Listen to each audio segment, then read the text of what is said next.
यार इस बड़ी सी कंपनी का ओनर कौन है? Mister x? नहीं, वो तो सीईओ है इस कंपनी के। Mister by? अरे नहीं, वो तो चेयरमैन है इस कंपनी के। ये सवाल ना हम सभी के दिमाग में घूमता है कि किसी भी कंपनी के अगर हम हायर एग्जीक्यूटिव की बात करते हैं तो हम किसी भी बंदे का नाम लेते हैं तो कुछ लोग कहते हैं कि वो सीईओ है, कुछ लोग कहते हैं वो एमडी है, कुछ लोग कहते हैं वो फाउंडर है, कुछ लोग कहते हैं वो डायरेक्टर है, कुछ लोग कहते हैं वो शेयर होल्डर है। हमें एक्चुअल ओनर का पता ही नहीं होता है। बहुत सारे लोगों को ये डाउट होता है कि कंपनी का एक्चुअल ओनर होता कौन है एग्जैक्टली। तो आज हम इन्हीं सब टर्म्स के बारे में बात करेंगे और इन सब चीजों को समझेंगे कि चेयरमैन कौन होता है, फाउंडर कौन होता है, एमडी कौन होता है, डायरेक्टर कौन होता है, सीईओ कौन होता है। इन सभी पोजीशंस के बारे में समझेंगे कि एक कंपनी का ओवरऑल स्ट्रक्चर क्या होता है, कैसे कोई भी कंपनी काम करती है। तो चलिए स्टार्ट करते हैं। सबसे पहले बात करते हैं किसी भी कंपनी के फाउंडर की। अगर हम फाउंडर की बात करें तो फाउंडर वो इंसान होता है जिसने इनिशियली कंपनी को स्टार्ट किया होता है, कंपनी का रजिस्ट्रेशन कराया है, इनिशियल लेवल पे जो कंपनी के ऑपरेशंस थे उनको संभाला है, उनको देखा है, उसे हम जनरली फाउंडर कहते हैं। फाउंडर किसी कंपनी का शेयर होल्डर भी हो सकता है, फाउंडर सीईओ हो सकता है, फाउंडर डायरेक्टर भी हो सकता है, फाउंडर एमडी भी हो सकता है। ये सारी पोजीशंस एक फाउंडर अगर चाहे तो वो होल्ड कर सकता है। दूसरी टर्म जो आती है वो होती है चेयरपर्सन। चेयरपर्सन बेसिकली वो पर्सन होता है जो किसी भी कंपनी के बोर्ड को हैंडल करता है, किसी भी कंपनी के बोर्ड ऑफ डायरेक्टर्स को लीड करता है। बड़ी कंपनियां जो भी होती है उनमें चेयरपर्सन पहले से डिसाइडेड होता है कि इतने टर्म के लिए ये चेयरपर्सन होंगे, इतने टर्म के लिए ये चेयरपर्सन होंगे with the majority of board of directors. छोटी कंपनियों में हर बोर्ड मीटिंग में एक चेयरपर्सन डिसाइड होता है, उसके बाद उस मीटिंग को एग्जीक्यूट किया जाता है। किसी भी कंपनी की कोई भी मीटिंग विदाउट चेयरमैन पॉसिबल नहीं है, इसलिए हर कंपनी में जिसमें पहले से डिसाइडेड है कि चेयरमैन कौन है उसमें वो चेयरमैन मीटिंग को कंडक्ट करवाता है, और जिसमें चेयरमैन डिसाइडेड नहीं है उसमें कोई भी मीटिंग होने से पहले चेयरमैन का चुनाव होता है, जिसमें चेयरमैन डिसाइड होता है कि चेयरमैन ऑफ द मीटिंग कौन होगा। उसके बाद बात करते हैं हम शेयर होल्डर्स की। शेयर होल्डर्स बेसिकली वो पर्सन होते हैं जो टिपिकली कंपनी को ओन करते हैं। जैसे कोई भी कंपनी स्टार्ट होती है तो उसमें पैसे की जरूरत होती है, शेयर होल्डर्स अपना पैसा देते हैं जिसके बदले में वो कंपनी की इक्विटी को ले लेते हैं। ये एक इसी तरह से है जैसे आप कोई लोन लेने जाते हैं तो आपको कोलेटरल देना पड़ता है, जैसे कोई प्रॉपर्टी, कोई कार या कोई घर आप दे रहे हैं। ऐसे ही जब कंपनी को किसी से पैसे चाहिए होते हैं तो या तो वो अपनी ओनरशिप देते हैं, जैसे इक्विटी दे दी, तो ये कंपनी के लिए एक कोलेटरल के तौर पे काम करता है। इसीलिए जब भी कोई भी शेयर होल्डर का पैसा हम बैलेंस शीट में देखेंगे तो वो मोस्टली लायबिलिटी साइड में होता है, क्योंकि कंपनी उसको एज अ लोन ट्रीट करती है कि ये पैसा हमें वापस लौटाना है। ठीक है, क्योंकि इंडिया में कंपनी को एक अलग एंटिटी मानते हैं, किसी भी पर्सन से कनेक्टेड नहीं मानते हैं। कहते हैं कंपनी एक अलग एंटिटी है, उसकी एक अलग पहचान है और उसको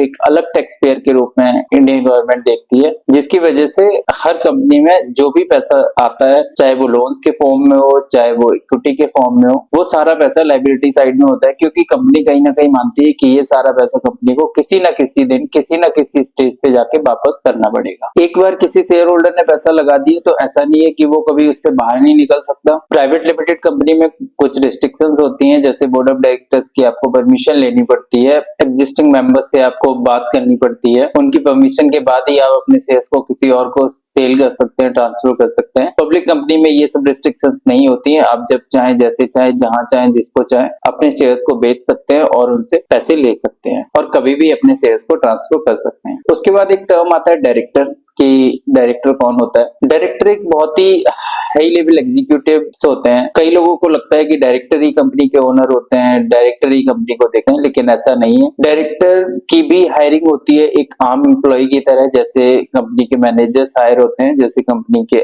अदर एम्प्लॉइज हायर होते हैं, सेम पोजीशन होती है। डायरेक्टर्स को हायर करने के लिए उनके इंटरव्यूज कंडक्ट होते हैं, उसके बाद उनके फॉर्म्स फाइल होते हैं और इन सभी के बाद एक डायरेक्टर की हायरिंग किसी भी कंपनी में की जाती है। उसके बाद डे टू डे ऑपरेशंस में वो जो काम करते हैं उसके लिए उन्हें एक सैलरी भी मिलती है, रेम्युनरेशन जिसे कहते हैं। तो डायरेक्टर एक जॉब है जो कि किसी भी कंपनी द्वारा लोगों को प्रोवाइड की जाती है। एक शेयर होल्डर एक डायरेक्टर बन सकता है, लेकिन एक डायरेक्टर अपनी मर्जी से चाहे तो शेयर होल्डर नहीं बन सकता है जब तक वो कंपनी में कोई भी पैसे इन्वेस्ट नहीं करेगा, क्योंकि उसे शेयर होल्डर बनने के लिए कंपनी के शेयर्स को परचेज करना पड़ेगा। उसके बाद बात करते हैं हम एमडी के बारे में। तो एमडी की फुल फॉर्म होती है मैनेजिंग डायरेक्टर। कोई भी मैनेजिंग डायरेक्टर उस पर्सन को कहते हैं जो कंपनी के डे टू डे ऑपरेशंस में इन्वॉल्व है, किसी भी कंपनी को रन कर रहा है, किसी भी कंपनी में जाके बैठ रहा है। ऐसा नहीं है कि एमडी हमेशा कंपनी का ओनर ही होता है, शेयर होल्डर ही होता है, या चेयरपर्सन की फैमिली का पर्सन ही एमडी बन सकता है। ऐसी कोई रिस्ट्रिक्शंस नहीं होती है। कोई भी पर्सन जो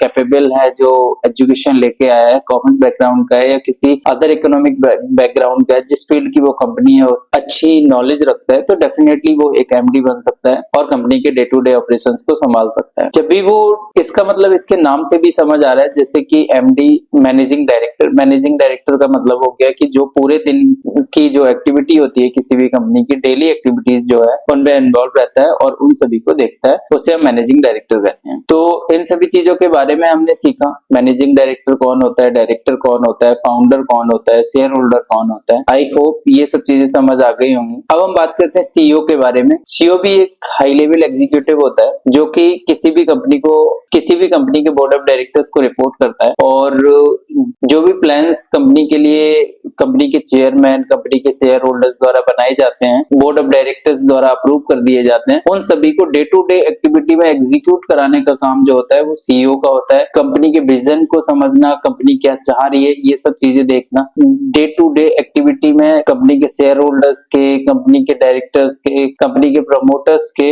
इन सभी के विजन को इम्प्लीमेंट कराना जो होता है वो सीईओ का काम होता है। सीईओ बोर्ड ऑफ डायरेक्टर्स को रिपोर्ट करता है और कंपनी के डे टू डे ऑपरेशंस को हैंडल करता है। आई होप इन सभी चीजों से आपको ये समझ आ गया होगा कि कंपनी में किसकी क्या पोस्ट होती है, कंपनी का एक्चुअल ओनर कौन होता है। अगर हम नॉर्मल बेस में बात करें तो कंपनी के ओनर हम शेयर होल्डर्स को कहते हैं, लेकिन in the language of commerce, in the language of economics, company का कोई भी ओनर नहीं होता है। शेयर होल्डर्स का जो पैसा है उसको भी कंपनी एक लायबिलिटी के तौर पर अपने पास रखती है और उस आरओआई के तौर पे कंपनी डिविडेंड पे करती है और एक स्टेज पे आगे उस पैसे को कंपनी रिटर्न भी करती है। तो in the language of commerce company का कोई भी ओनर नहीं होता है। कंपनी एक स्पेशल एंटिटी होती है जो कि कंपनी के डायरेक्टर्स, एग्जीक्यूटिव, एमडी, इन सभी के द्वारा रन की जाती है और एक प्रॉफिट अर्न किया जाता है। आई होप इन सभी चीजों के बारे में आपको समझ आ गया होगा। वीडियो पसंद आया तो चैनल को सब्सक्राइब करिए, वीडियो को लाइक करिए और बने रहिए हमारे साथ। कल मिलते हैं किसी इंटरेस्टिंग टॉपिक के साथ। Thanks for watching.